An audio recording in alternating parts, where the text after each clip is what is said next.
Hello there guys and welcome to Daily Update. Still on the story of Thabo Beste, also known as TK Nkwana Tom Motsipe. So many names to this guy. So it is reported that this guy was having the best time of his life while he was in prison. So before he came out of prison, he's been going out and visiting properties, expensive properties, as far as going into an estate in Palito, KZN. Most properties in Gauteng, and when they calculate all of them, they amount to a whooping 120,000 rands of all the bookings that he's been making.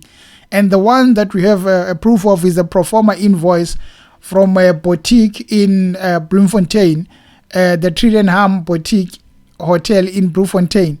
So this guy decided that in March, before he was going to escape, he went there and spent the best time of his life.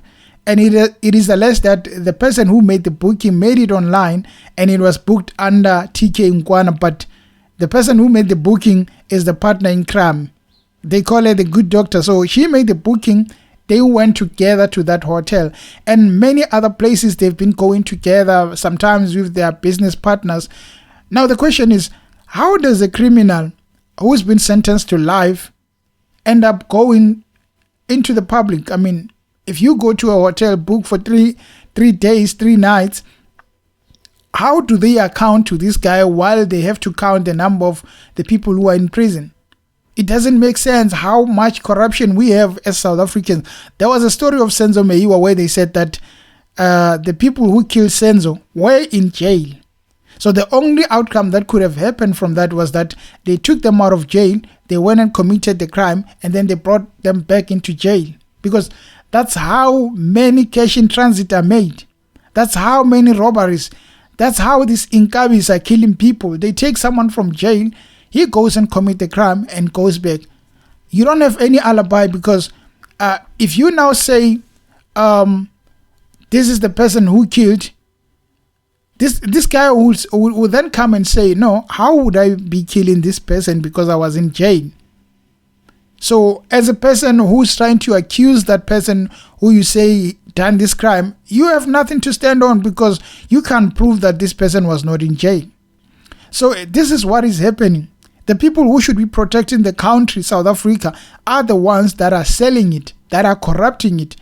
The prison officials are making these things with their bosses. Now they're making sure that they get extra money from these criminals who are doing all these crimes for them, while these people are still in jail. I mean, it is not a surprise. This is South Africa, alive with possibilities. That's the motto of South Africa. Everything happens in South Africa. Now, back to the story of Thabo Beste. This guy posted a video while he was in prison, dancing to a hip-hop song, a latest hip-hop song, which was released last year. I mean, what are the outcome? I mean, what are the possibilities that this guy was running that prison?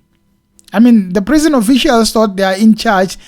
He listens to them, but he was the one in charge. I mean, you wouldn't be surprised if this guy had a Spotify account, Netflix account, because they allowed everything to be done by him. Even some of the prisoners who were telling the story, but anonymously, they're saying that this guy was more like a president while in prison because anything he wants, he would get.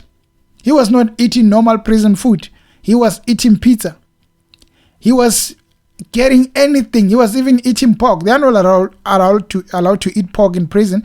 But Thabo Beste had access to all these things because he had all of these guys under his hands. They had to answer to him. But in return, they thought, well, we are getting the money. But they were really corrupting the system.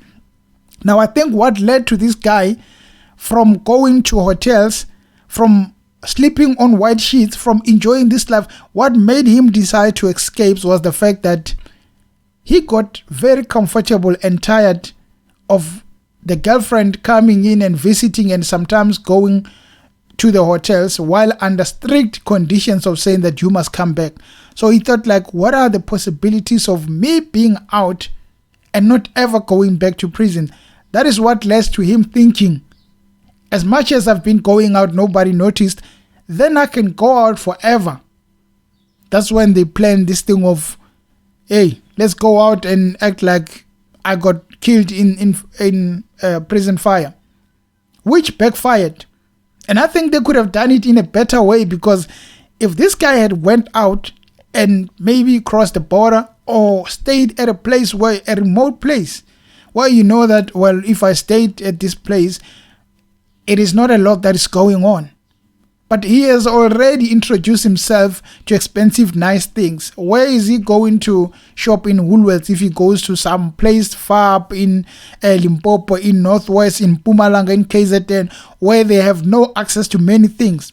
He would not be enjoying life. So in return, he made sure, for me to keep up with what I've been doing while I was in prison, I have to stay at the most expensive place. I have to go stay there in Sandton. And that's when the problem started. But we have to point the biggest blame to the ruling party, ANC. All this mess is happening under them. We are under stage 8 load shedding, but they are reporting that it's stage 6. The madness that we are living under the ANC, it is the one that is letting prison officials feel comfortable in committing crimes. Each and every prison that is around South Africa, there is a lot of crime that is going on.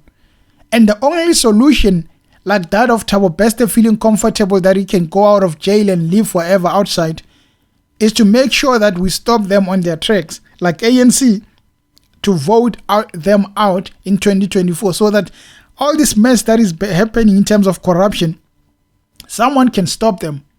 A better party can stop them.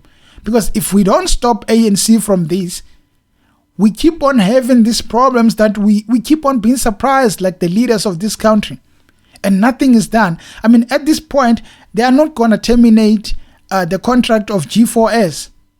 G4S has shown that their interest is not in making sure that the prisoners don't go out, it's making sure that they stay there forever. They are being paid billions, millions per month, and billions in total to make sure that they run that prison.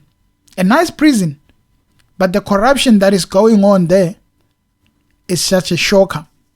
And for a minister of correctional service not to take it upon himself and say, we are going to relook at that contract and see if we can terminate it, is just an indication that they enjoy this thing of having corruption in South Africa, where we cry about Eskom and all we can be told, like the Minister of Electricity says, there will never be stage 6.